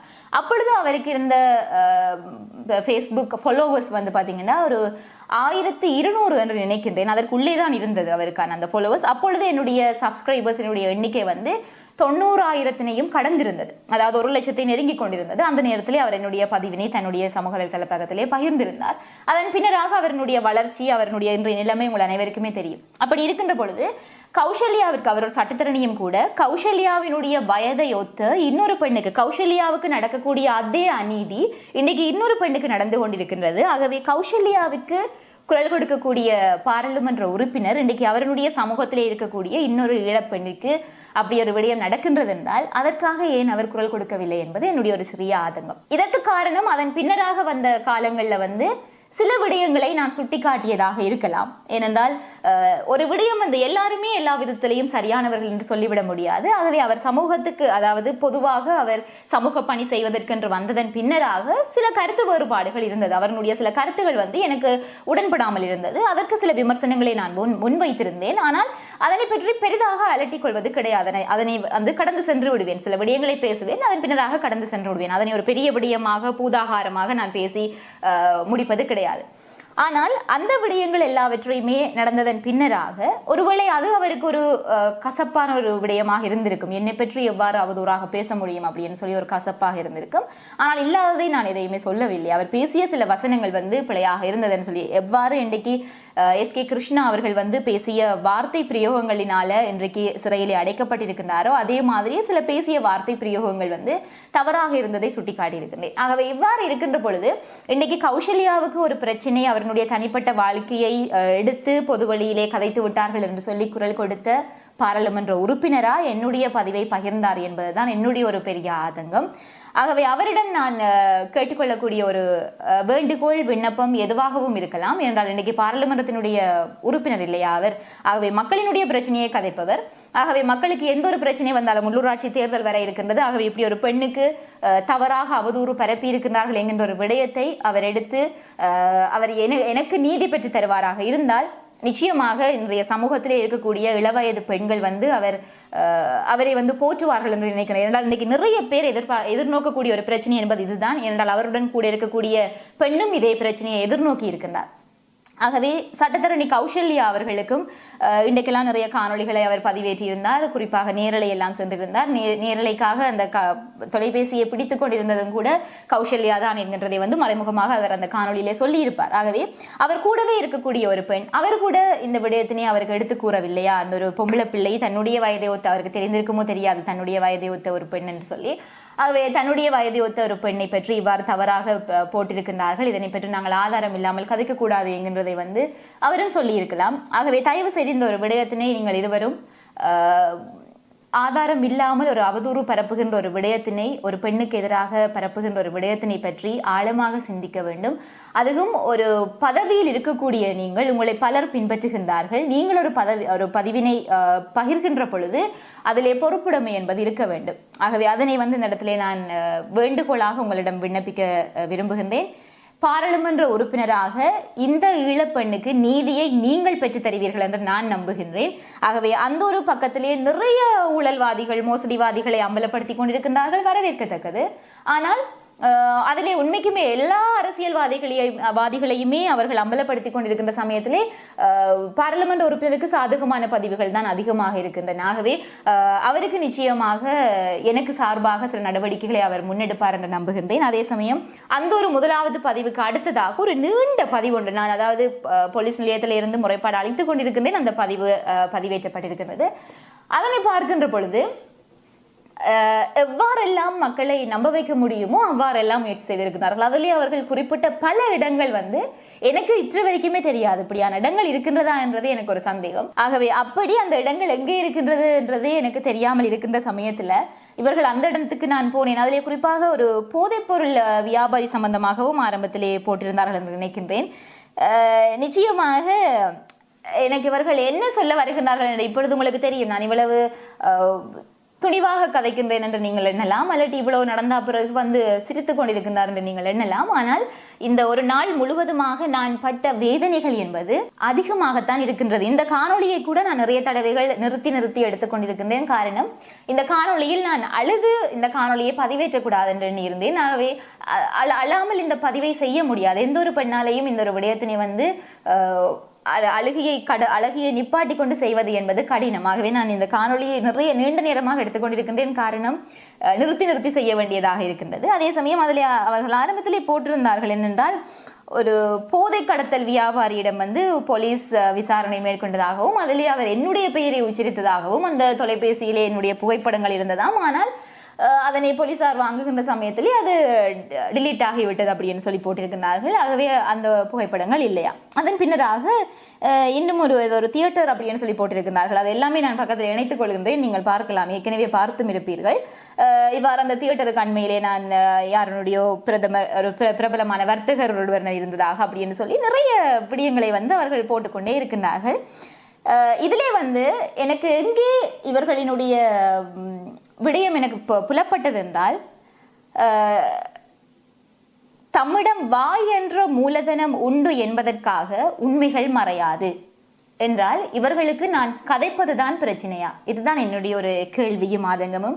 அதாவது இவர்களுக்கு நான் செய்தி போடக்கூடாது, இவர்களுக்கு எதிராக நான் போடக்கூடாது, இவர்களுக்கு சார்பாக நான் போடக்கூடாது என்றால் அதை நேரடியாக சொல்ல வேண்டும். அதாவது இல்லை, நீங்கள் இப்படியான செய்திகள் பதிவேற்றக்கூடாது, அப்படி பதிவேற்றுவீர்களானால் நாங்கள் இவ்வாறு செய்வோம் அப்படின்னு சொல்லுவார்களாக இருந்தால் நிச்சயமாக நான் போட மாட்டேன். காரணம் என்ன தெரியுமா?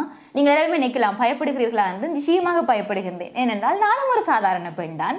நான் ஒன்றும் வானத்திலிருந்து நேரடியாக குதித்தவள் கிடையாது இல்லையா. நானும் சாதாரண பெண், எனக்கும் மனது இருக்கின்றது, எனக்கு குடும்பம் இருக்கின்றது, அம்மா அப்பா சகோதரர்கள், இதனை கடந்து இன்னும் எத்தனையோ உறவுகள் இருக்கின்றது இல்லையா. ஆகவே அவர்களுக்கும் பதில் சொல்ல வேண்டிய இடத்திலே நான் இருக்கின்றேன். ஆகவே அப்படி இருக்கின்ற சமயத்துல எனக்கு பயம் இருக்கின்றது. என்னை பற்றி என்னுடைய பெற்றோர்கள் என்ன நினைப்பார்கள், அவர்கள் நாளைக்கு இந்த விடயத்தை எவ்வாறு எதிர்கொள்வார்கள். எனக்கு ஒரு அளவிலே மனதைரியம் வந்தாலும் கூட அவர்கள் இதனை எவ்வாறு எதிர்கொள்வார்கள்? அவர்களினுடைய இந்த வயதான காலங்களில், இளமை காலம் என்பதை தாண்டி அவர்களினுடைய முதுமை காலங்களில் அவர்கள் இவ்வாறான விடயங்கள் எல்லாவற்றையுமே கேட்க வேண்டுமா, அறிய வேண்டுமா? என்னை பற்றி இவ்வாறு கீழ்த்தரமான பதிவுகளை பற்றி பலர் அவர்களிடம் கேட்க அவர்களுடைய மனம் இவ்வாறு வேதனைப்படும் என்ற பயம் எனக்கு இருக்கின்றது. அதனால இல்லை நீங்கள் இவ்வாறான பதிவுகளை செய்ய வேண்டாம், இந்த மாதிரியான செய்திகளை போட வேண்டாம் என்று நேரடியாக சொன்னால் நிச்சயமாக நான் பதிவேற்ற மாட்டேன். இது என்னுடைய ஒரு முடிவு. காரணம், நிச்சயமாக பயப்படுகின்றேன். ஏனென்றால் இவ்வாறான அவதூறான விடயங்களை பரப்புவதனால ஒரு முகம் தெரியாத ஒரு நபர் யாரென்றே எனக்கு தெரியவில்லை, இருந்தும் என்னை பற்றி அந்த பந்தியில் இருக்கிற எந்த ஒரு விடயமுமே உண்மை கிடையாது என்பதுதான் நிதர்சனமான உண்மை. இதனை நான் எவ்வாறு நிரூபிப்பேன் என்பது எனக்கு தெரியாது. இதிலே எந்த ஒரு நபரினுடைய பெயரும் இவர்கள் போடவில்லை. சங்கவியினுடைய பெயர் மட்டுமே அங்கே இருக்கின்றதே தவிர அந்த நபர் இந்த நபர் அப்படிப்பட்டவர் இப்படிப்பட்டவர் என்றது எவ்வளவோ நபர்களை பற்றி போட்டிருக்கிறார்கள். எந்த ஒரு நபரினுடைய பெயரும் இல்லை, அவர்களுடைய புகைப்படங்கள் இல்லை. இலகுவாக என்னுடைய புகைப்படத்தை மட்டும் நீங்கள் எடுத்து உங்களுடைய சமூக வலைதள பக்கத்திலே பகிர்கின்றீர்கள். ஆனால் எந்த ஒரு ஆதாரமும் இல்லை உங்களிடம். எந்த ஒரு இந்த வர்த்தகர்களுடைய பெயரோ இந்த பிரபலமான தொழிலதிபர்களுடைய பெயர்களோ உங்களிடம் இல்லை, அவர்களுடைய புகைப்படங்களும் இல்லை.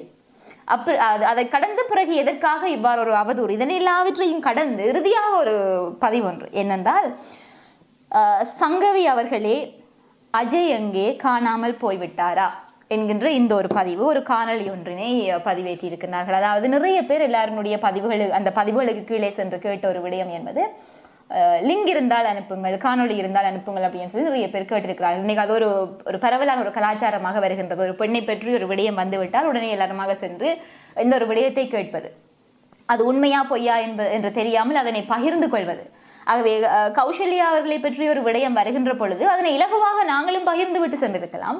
எங்களுக்கு அந்த மனநிலை கிடையாது. ஏனென்றால் அவர் ஒரு பெண், அது அவருடைய தனிப்பட்ட வாழ்க்கை, அது அவருடைய விருப்பம். இன்றைக்கு ஒருவரை விட்டு அவர் பிரிந்திருக்கிறார் என்றால் அதை கடந்து அவர் இன்னொரு வாழ்க்கையை தேடி செல்ல போகின்றார், அது அவருடைய தனிப்பட்ட பிரச்சனை, அது எங்களுக்கு தேவை கிடையாது. ஆகவே ஒரு பெண்ணை பற்றி போடுவதற்கு முதல், ஒரு அவதூறாக பேசுவதற்கு முதல் அவரை பற்றி முழுமையாக தெரிந்திருக்க வேண்டும் உங்களுக்கு. இன்னைக்கு நிறைய பேர் எனக்கு எடுத்து ஒரு விடயம் கேட்டதும் இப்படி நடந்ததான்னு சொல்லி யாருமே கேட்கவில்லை. யார் அவர்கள் ஏன் இப்படி செய்கிறார்கள் என்றுதான் கேட்டார்கள். என்றால் அவர்களுக்கு எல்லாருக்குமே நான் யார் என்பது தெரியும். 2019 முதல் 2025 வரலாறு எப்படி அப்படின்னு சொல்லி ஒரு பெரிய ஒரு கேள்விக்குறி போட்டிருக்கிறார்கள். ஆகவே நான் இவர்களுக்கு என்ன சொல்வதென்றது எனக்கு தெரியவில்லை. இதை இந்த காணொலியை பார்த்து நினைப்பவர்கள் யோசிப்பார்கள். அதாவது என்னை தெரியாதவர்கள், என்னை சுற்றி இருப்பவர்கள், என்னுடைய நண்பர்கள், என்னுடைய உறவினர்கள், என்னுடைய தாய் தகப்பன் என்று சொல்லி என்னுடைய நெருங்கிய வட்டாரங்களுக்கு இந்த விடயம் தெரியும். ஆனால் அதனை தாண்டி என்னை தெரியாதவர்களுக்கு, என்னை காணொலி மூலமாக பார்ப்பவர்களுக்கு இந்த ஒரு விடயத்தை பார்க்கின்ற பொழுது சங்கவி பிழையானவர், சங்கவி தப்பானவர் அப்படின்னு சொல்லுகின்ற ஒரு அபிப்பிராயம்தான் இருக்கும். இவரும் அப்படியானவர் தான் அப்படின்னு சொல்லி தான் எண்ணுவார்கள். ஆனால் விடயம் என்னென்றால், என்னுடைய கணவருடன் நான் எடுத்துக்கொண்ட காணொலியையே பதிவேற்றி விட்டு இப்படி அவதூறாக இவர்கள் இந்த செய்தியை போடுவது என்பது எந்த அளவிற்கு நியாயமானது என்பது தெரியவில்லை. இன்றைக்கு காலையிலே இந்த ஒரு பதிவு ஆரம்பத்திலே இந்த முகநூல் பக்கத்திலே பதிவேற்றி இருக்கின்ற பொழுது உடனடியாக எனக்கு முதலாக ஆதரவாக நின்றது என்பது என்னுடைய கணவர். இது எத்தனை பேருக்கு நான் திருமணமானவர் என்பது இற்றை வரைக்கும் தெரிந்திருக்க வாய்ப்பில்லை. காரணம், என்னுடைய தனிப்பட்ட விவரங்கள் எதுவும் நான் என்னுடைய சமூக வலைத்தள பக்கங்களிலே பகிர்ந்தது கிடையாது. அது என்னுடைய தனிப்பட்ட வாழ்க்கையை பாதித்து விடக்கூடாது என்கின்ற ஒரு சுயநலமாகவும் இருக்கலாம். நான் சந்தோஷமாக ஒரு வாழ்க்கை வாழ்கின்றேன் என்றால் அது என்னுடைய தனிப்பட்ட விடயம், அது எனக்குள்ளே இருக்க வேண்டும் என்பது என்னுடைய ஒரு விருப்பம். ஆகவே அப்படிப்பட்ட ஒரு பெண் தான் நான். என்னுடைய தனிப்பட்ட விடயங்களை பற்றி நீங்க பொதுவாக என்னுடைய காணொளிகள், நான் நடனத்திலே ஆர்வமானவர் மற்றும் இந்த சில விடயங்கள் எல்லாம் செய்து நான் என்னுடைய சமூக வலைதள பக்கத்திலே பகிர்ந்திருப்பேன். என்னை பற்றி பார்த்திருப்பீர்களே தவிர என்னுடைய பின்பலம், என்னுடைய தந்தை சகோதரம், என்னுடைய பெற்றோர்கள், என்னுடைய கணவன், அவருடைய தாய் தந்தை, அவருடைய சகோதரர்கள் என்று சொல்லி யாரை பற்றியும் உங்களுக்கு தெரியாது. காரணம், நான் எதையுமே பதிவேற்றியதில்லை. ஆகவே நான் அதனை பதிவேற்றவில்லை என்ற காரணத்தினால் இப்போது நீங்க யோசிக்கலாம், அப்ப இந்த காணொலி எவ்வாறு வந்தது என்று சொல்லி. இந்த காணொலி என்னுடைய டிக்டாக் தளத்திலே 2019 முதல் என்று இவர்கள் சொல்கின்றார்கள் இல்லையா. ஆகவே அப்படியான அந்த ஒரு காலப்பகுதியில் நான் என்னுடைய இந்த ஒரு பதிவினை எடுத்துவிட்டு அவருடனாக இணைந்த ஒரு காணொலியை பதிவு செய்துவிட்டு நான் பதிவேற்றியிருந்தேன். அதன் பின்னராக ஒரு 2 நாட்கள் கழித்து அந்த காணொலியை பார்க்கின்ற பொழுது எனக்கே சிரிப்பாக இருந்தது. இப்படியெல்லாம் செய்து போடுவாங்களா யாராவது அப்படின்ற மாதிரி எனக்கே சிரிப்பாக இருந்தது அந்த காணொலியை பார்க்கின்ற பொழுது. அதன் பின்னராக நான் அதனை உடனடியாகவே அழித்து விட்டேன், பொது வழியிலிருந்து அழித்து விட்டேன். இப்பொழுது நீங்கள் எந்த ஒரு நான் கூடுதலாக இப்போ நீங்க பார்த்தீங்கன்னா எல்லாத்தையுமே டிலீட் பண்ணியிருக்கிறேன். என்னென்ன தெரியும் எனக்கு, இப்போ ஏதாவது செய்வார்கள் என்ற தெரியும். ஆகவே எல்லாத்தையுமே டிலீட் பண்ணியிருக்கிறேன். ஆனால் அதுக்கு முதல் நீங்கள் பார்ப்பவர்களாக இருந்திருந்தாலும் கூட நீங்கள் என்னையும் என்னுடைய கணவரையும் இணைத்து எந்த ஒரு காணொலியும் பார்த்திருக்க மாட்டீர்கள். ஆகவே அதன் பின்னராக அப்படி நினைத்து விட்டு நான் என்னுடைய அந்த பதிவுகளை அளித்திருந்தேன். அதன் பின்னராக நான் எந்த ஒரு பதிவுகளையும் நான் பதிவேற்றவில்லை. இப்படியாக என்னுடைய பயணம் தற்பொழுது வரைக்கும் சென்று கொண்டிருக்கின்றது. ஆகவே நிறைய பேர் கேட்பார்கள், என்னுடைய இந்த காணொளிகளை பதிவு செய்வது யார், அல்லது உங்களின் பின்னால் பெரிய ஒரு டீமே இருக்கிறது. நிறைய பேர் என்னை எடுத்து அச்சுறுத்தி இருக்கின்றார்கள், உனக்கு பின்னால் யார் இருக்கின்றது என்று எங்களுக்கு தெரியும். எவரும் கிடையாது. இப்பொழுது இந்த காணொளியிலே போட்டிருக்கிறார்கள் இல்லையா, ஒருவருடன் இணைத்து வைத்து போட்டிருக்கிறார்கள், என்னுடைய கணவர். அவர்தான் எனக்கு நிறைய இடங்களிலே வந்து எனக்கு ஆதரவாக இருந்திருக்கின்றார். எனக்கு தேவைப்படுகின்ற, எனக்கு இப்படியான விடயங்கள் வந்து தேவைப்படுகின்ற சமயத்தில் எனக்கு காணொளி பதிவு செய்ய வேண்டும், அல்லது ஏதாவது ஒரு நேரத்தில் எனக்கு வேலையாக இருக்கின்ற சமயத்திலே அதனை வந்து அவர் பதிவேற்றுவது, இவ்வாறு எனக்கு ஆதரவாக இருக்கக்கூடியது என்பது அவர் ஒருவர் தான். இவ்வாறு என்னுடைய எல்லா கஷ்டமான நேரங்களிலையும் துணையாக நிற்கக்கூடிய ஒருவரை எடுத்து நான், அதாவது எங்களினுடைய இந்த திருமண பந்தத்தை பற்றி நானே இந்த வருடம் வெளிப்படுத்த வேண்டும் அப்படின்னு சொல்லி எண்ணியிருந்தேன். என்றால் பொது வழியிலே இதுவரைக்கும் தெரியாது நான் திருமணம் ஆனவர் அப்படின்னு சொல்லி. ஆகவே அதை பற்றி நானே வெளிப்படுத்த வேண்டும் என்று எண்ணியிருந்தேன். ஆனால் இவ்வாறு வெளிப்படுத்த வேண்டிய ஒரு சூழ்நிலை வரும் என்று சொல்லி நான் சற்றும் எதிர்பார்க்கவில்லை. இப்பொழுதும் கூட எனக்கு ஆதரவாக தற்பொழுது நான் என்னுடைய அறையிலே இருந்து இந்த காணொலியை பதிவேற்றுகின்றேன் என்றால், வெளியிலே என்னுடைய கணவரினுடைய அம்மா, அப்பா, சகோதரர்கள் என்று சொல்லி அவ்வளவு பேரும் எனக்கு ஆதரவாக வந்து நிற்கின்றார்கள். ஒரு பெண்ணை பற்றி தவறாக பொய்யான விடயங்களை பரப்புவதற்கு முதல், ஒரு பதிவை நீங்கள் பகிர்ந்து கொள்வதற்கு முதல், அதனை பற்றி ஒரு உண்மைத்தன்மையை தயவு செய்து புரிந்து கொள்ளுங்கள். அதே சமயம் இந்த ஊழல் ஒழிப்பு அணி வன்னி, இந்த அணியினருக்கு நான் கேட்டுக்கொள்வது ஒன்றே ஒன்றுதான், தயவு செய்து இவ்வாறான பொய்யான தகவல்களை பரப்ப வேண்டாம். என்னுடைய பதிவுகளை முடிந்தால் அழித்துக் கொள்ளுங்கள். இல்லை என்றால் இதைவிட வேறு ஏதாவது பதிவுகள் உங்களுக்கு போட இருந்தால் தயவு செய்து அவதூறாக போட வேண்டாம். உங்களுக்கு என்ன பிரச்சனை என்னுடன், உங்களுக்கு நான் செய்தி செய்யக்கூடாதா, என்ன விடயம் என்றதை நேரடியாக சொல்லுங்கள். எனக்கு நேரடியாக சொன்னால் அதுவே போதும். நீங்கள் எதற்காக இதை செய்கின்றீர்கள், என்ன காரணம்? நான் அரசியல்வாதியும் கிடையாது. நீங்கள் அந்த தளத்திலே நிறைய அரசியல்வாதிகளை, இனிவர் தேர்தல்களுக்கு இருக்கிறவர்களை வந்து ஊழல்வாதிகள் அப்படின்னு சொல்லி வெளிப்படுத்தி இருக்கின்றீர்கள். என்னை எதற்காக இந்த விடயத்தை செய்தீர்கள் என்றது வந்து எனக்கு தெரியல. அதனால் அந்த காரணத்தை தயவு செய்து நீங்கள் வெளிப்படுத்துங்கள். அதே சமயம் முடிந்தால் அந்த பதிவுகளை அழித்துக் கொள்ளுங்கள். அவதூறாக, பொய்யாக எந்த ஒரு விடயத்தையும் பரப்ப வேண்டாம். அது மட்டுமல்லாமல் நான் ஏற்கனவே சொன்னது போல பாராளுமன்ற உறுப்பினர் ராமநாதன் அர்ஜுனா அவர்களும் சட்டத்தரணி கௌசல்யா அவர்களும் இது தொடர்பாக எனக்கான ஒரு நீதியை அவர்கள் பெற்றுத்தர வேண்டும் என்று நான் நினைக்கின்றேன். காரணம், இந்த ஒரு பதிவினை அவர் பகிர்ந்திருக்கின்றார். அவருடன் ஒரு சட்டத்தரணியாக, பெண் சட்டத்தரணியாக இதே மாதிரியான ஒரு விடயத்தை முகம் கொடுத்த ஒரு பெண் அவருடன் இருக்கின்றார். அதனால் தான் நான் இந்த விடயத்தினை அவர்கள் இருவரிடம் கேட்கின்றேன். ஆகவே எனக்கான நீதி என்பது அவர்களிடமிருந்து நான் எதிர்பார்த்துக் கொள்கின்றேன். நிச்சயம் நினைக்கின்றேன், உள்ளூர் தேர்தல் வர இருக்கின்றது, உள்ளூராட்சி தேர்தல் வர இருக்கின்றது. அவர் மக்களுக்கான தன்னுடைய பணியை வழங்க வேண்டும் என்பதில் வந்து உறுதியாக இருக்கின்றார். எனக்கான ஒரு நீதியையும் பெற்றுத்தந்து தன்னுடைய நீதியான வழியை கொண்டு செல்வார் என்று எதிர்பார்க்கின்றேன். ஆகவே இது தொடர்பான உங்களுடைய கருத்துக்களை நீங்கள் பதிவேற்றதை தாண்டி இதை முடிந்த அளவுக்கு எல்லாருக்குமே பகிர்ந்து கொள்ளுங்கள் என்பதுதான் என்னுடைய ஒரு வேண்டுகோளாக இருக்கின்றது. இறுதியாக இன்னொரு விடயத்தை பற்றியும் சொல்லிக்கொள்ள விரும்புகின்றேன். அதாவது, என்னுடைய இந்த இடத்திலே வேறொரு பெண் இருந்திருந்தால் அவரும் என்னை மாதிரி வந்து இதே மாதிரி கதைத்துக் கொண்டிருந்திருப்பாரா என்று கேட்டால் சொல்ல முடியாது. காரணம், எல்லாருக்கும், அதாவது எனக்கு கிடைத்தது போன்ற உறவுகள் வந்து அவருக்கு கிடைக்குமா என்றால் அதுவுமே சொல்ல முடியாது. ஆகவே அந்த பெண் மன உளைச்சலுக்கு உள்ளாகி குறிப்பிட்ட நபர்களினுடைய பெயரை எழுதி வைத்துவிட்டு இவர்களினால் தான் எனக்கு இந்த நிலைமை அப்படின்னு சொல்லிவிட்டு உயிரை மாய்த்து கொண்டிருக்க கூட வாய்ப்பு இருக்கின்றது. ஏனென்றால் அப்படி மன உளைச்சலுக்கு உள்ளாக்கக்கூடிய ஒரு விடயத்தினை தான் பகிர்ந்திருக்கின்றீர்கள், அதுதான் உண்மை.